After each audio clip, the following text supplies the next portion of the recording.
Brian Shaffer, born February 25, 1979, is an American medical student at The Ohio State University College of Medicine. On the night of March 31, 2006, Shaffer went out with friends to celebrate the beginning of spring break. Later, he was separated from them and they assumed he had gone home. However, a security camera near the entrance to a Columbus bar recorded him briefly talking to two women just before 2 a.m. on April 1st, and then apparently re-entering the bar without any evidence of him leaving the area. Shaffer has not been seen or heard from since. The case has received national media attention.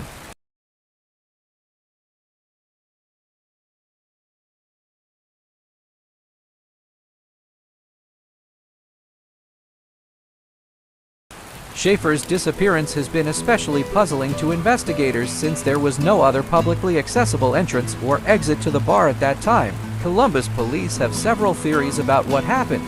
Some interest and suspicion has been directed at a friend of Shaffer's who accompanied him that night, but has refused to take polygraph tests regarding the incident.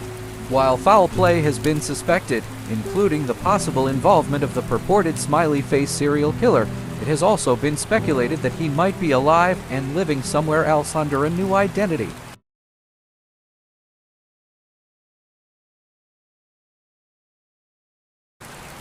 Brian Shaffer grew up in Pickerington, Ohio, a suburb outside of Columbus, the eldest of two sons to Randy and Renee Shaffer. He graduated from the local high school in 1997 and went to Ohio State University for his undergraduate work. 6 years later, he graduated with a degree in microbiology.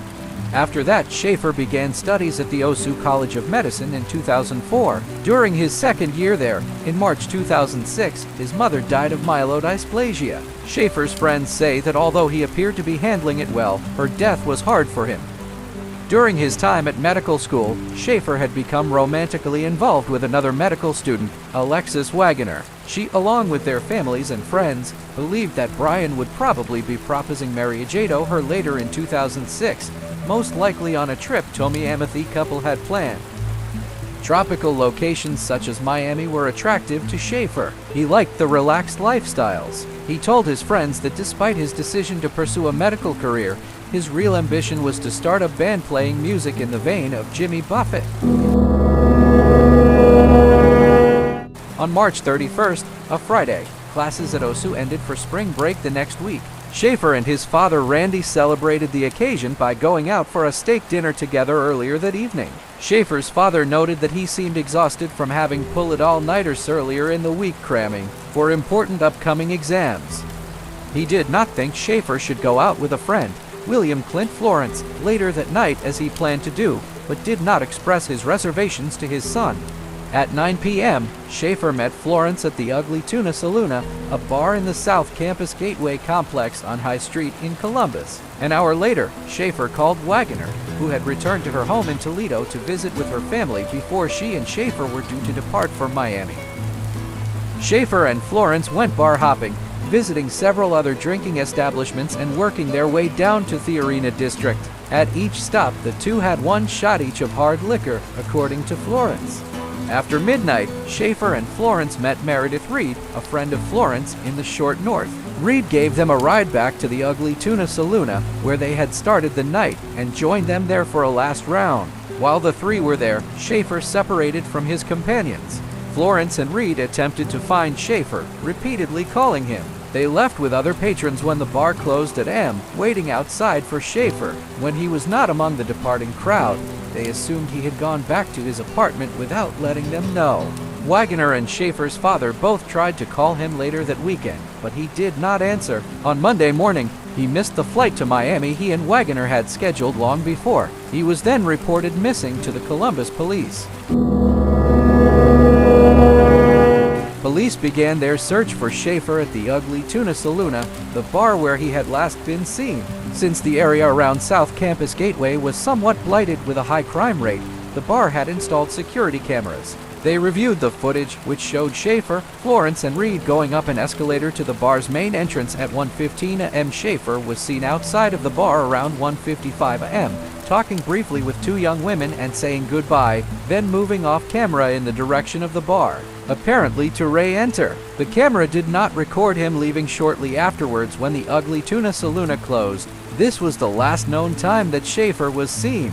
It was possible, investigators realized, that Shaffer could have changed his clothes in the bar or put on a hat and kept his head down, hiding his face from the camera. The cameras might also have missed Shaffer. One panned across the area constantly, and the other was operated manually. He might have also left the building by another route. However, the building's only other exit, a service door not generally used by the public, opened at the time onto a construction site that officers believed would have been difficult to walk through while sober, much less intoxicated, as Shaffer likely was at the time.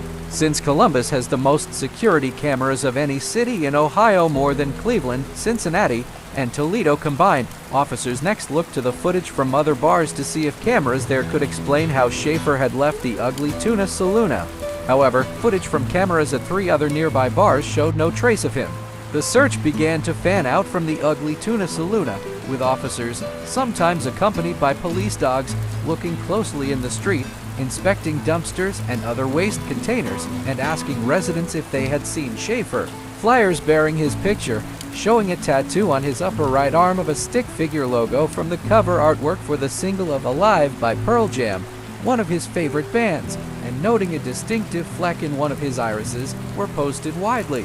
After searching miles away from the Ugly Tuna Saloon in every direction, police began to consider other possibilities besides an accident or foul play. Since Shaffer's mother had recently died, it was speculated he had gone away temporarily to grieve in solitude. Yet, his disappearance proved permanent. No evident reasons appeared for him voluntarily disappearing. Those who had seen Shaffer that evening, including his father, were asked to take lie detector tests. He and Reed passed theirs, as did reportedly all the others, while Florence refused. The two women Brian had last been seen talking to were later identified. They said in 2009 that they had never been asked to take one themselves. Brian Shaffer is still missing to this day, although hopefully one day he'll be found, whether that be dead or alive, just so that the family can rest knowing he's been found. If you guys enjoyed this video and would like more, please be sure to like and subscribe, and comment what other topics I should make videos on. It can be anything along the lines of strange, dark, and mysterious. To end of today's episode, here's a news report on Brian Shaffer. A Central Ohio cold case is getting national attention this weekend.